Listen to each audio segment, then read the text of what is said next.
नमस्कार, आप देख रहे हैं ऑनलाइन न्यूज वाला। मैं हूं आपके साथ दीपक गुप्ता। राजस्थान के रण के इस खास पेशकश में चर्चा करना चाहेंगे कि अगर पायलट और गहलोत एक साथ एक मंच पर आ गए तो क्या राजस्थान के विधानसभा चुनाव में कांग्रेस पार्टी इतिहास रच पाएगी। जो 5 साल बीजेपी 5 साल कांग्रेस चला आ रहा है पिछले कुछ चुनावों से, क्या वो रिवाज खत्म हो पाएगा। पिछले कुछ चुनावी आंकड़ों को उठाकर देखा जाए तो साल 1998 था जब कांग्रेस पार्टी को 153 सीटें मिली थी और वहां पर गहलोत का दमखम बताया गया था। साल 2008 था जब सीपी जोशी के दमखम से कांग्रेस पार्टी ने वसुंधरा सरकार को हराया था। वसुंधरा राजे की भी बहुमत के साथ सरकार नहीं आ पाई थी, जैसा देखा जाए यहां पर 2003 के चुनाव में, लेकिन जिस तरीके से उनकी पार्टी ने वापसी करी थी वो बहुत काबिले तारीफ था। 2008 में कांग्रेस को पूर्ण बहुमत नहीं मिली थी, लेकिन सरकार बन गई थी किस तरीके से। अब बात आती है 2013 की, तो दोबारा वसुंधरा राजे आई, बहुमत के साथ उनकी सरकार बनी। फिर 2018 में यहां पर पायलट जब प्रदेश अध्यक्ष पद पर थे तो कांग्रेस की वापसी होती नजर आई। 21 सीटों से 100 सीटों पर कांग्रेस पार्टी आ गई।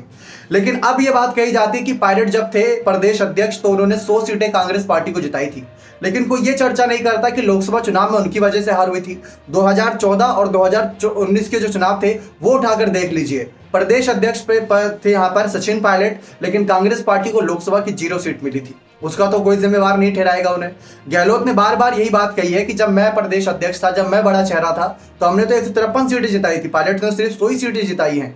तो इन्होंने क्या बड़ा कमाल किया है। अब बात आती है पायलट और गहलोत के साथ आने की। जैसा कि हमने देखा, पायलट की ताकत भी देखी हमने, गहलोत की ताकत भी देखी। अगर दोनों को मर्ज कर दिया जाए तो वसुंधरा राजे 2 बार सीएम रही है पिछली बार से अगर देखा जाए, जैसा कि 2003 और 2013 में, तो वो एक जो साल थे वहां पर वसुंधरा सरकार चली, लेकिन उनके अलावा कोई और बड़ा चेहरा नहीं बन पाया। भले ही गजेंद्र सिंह शेखावत, राजेंद्र राठौड़, ओम बिरला, अश्विनी वैष्णव, सतीश पुनिया जैसे बड़े चेहरे पार्टी के पास हैं, लेकिन पायलट और गहलोत जमीनी स्तर पर अपने नेताओं को मजबूत रखते हैं।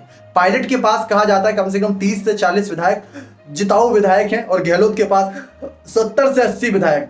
तो यह आंकड़ा 110 का तहसील हो जाता है।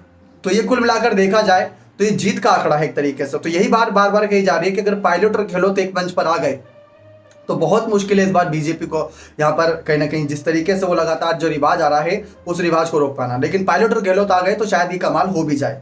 आपकी क्या राय है इस मसले पर कि क्या पायलट और गहलोत के साथ आने से बीजेपी की हार तय होगी या फिर कांग्रेस की हार तय होगी? अपनी राय कमेंट सेक्शन में जरूर रखिएगा। बहुत बहुत धन्यवाद।